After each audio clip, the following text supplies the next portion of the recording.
രണ്ട് മോമിനികൾ തമ്മിൽ കണ്ടുമുട്ടിയിട്ട് സലാം പറഞ്ഞിട്ടില്ലെങ്കിൽ മലക്കൾ അത്ഭുതത്തോട് ചോദിക്കുമത്രേ, ഇതെന്തും മനുഷ്യന്മാരാണ് ഇത്രയും കൂലി വെച്ചിട്ട് മിണ്ടാണ്ടും. ഓ, ബ്ലൂടൂത്ത് ഹെഡ്സെറ്റ് ഉണ്ടല്ലേ, ശരി.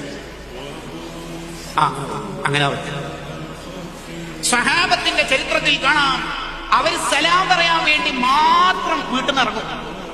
ഒരാളെ പുതിയ കിട്ടണ്ടേ സലാം പറയാൻ, വീട്ടുകാരോട് തന്നെ അസ്സലാമു അലൈക്കും അസ്സലാമു അലൈക്കും ഇതെന്താ ഷാദുലിറാത്തിപ്പിക്കാൻ പറഞ്ഞുകൊടുക്കാൻ അങ്ങനെ സുന്നത്തില്ലല്ലോ. ഒരാളെ കാണുമ്പോൾ അസ്സലാമു അലൈക്കും തീർന്ന്. ഈ സലാമിന്റെ കൂലി കേട്ടിട്ട് ഇപ്പൊ പരസ്പരം സലാം പറയൽ തിന്നിട്ടുണ്ടോ?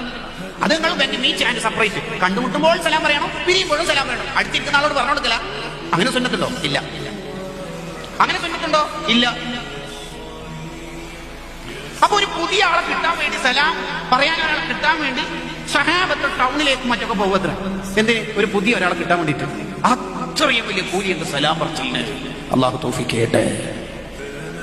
ഇനി മുതൽ നമ്മുടെ ജീവിതത്തിൽ ആ നന്മ കുറച്ചുകൂടി ശ്രദ്ധിച്ചിട്ട് ചെയ്യണം. മദ്രസയിൽ നിന്നോ സ്കൂളിൽ നിന്നോ ഓഫീസിൽ നിന്നോ എവിടെന്നെങ്കിലൊക്കെ വരുന്ന മക്കൾ സലാം പറഞ്ഞിട്ടില്ലെങ്കിൽ കുറച്ചു കാലം ഉമ്മമാര് ജാഗ്രത കാണിച്ചിട്ട് ഇന്ന് സലാം പറഞ്ഞു, ഉമ്മ കേട്ടിട്ടില്ലല്ലോ, പറയും സലാം പറയും. 2 വട്ടം അങ്ങനെ ഒന്ന് ശീലിപ്പിച്ചാൽ മതി. അവന്റെ 65 കൊല്ലവും ആ ശീലം കൊണ്ട് നടക്കും. അതിന്റെ കൂലി നമുക്ക് കിട്ടുകയും ചെയ്യും.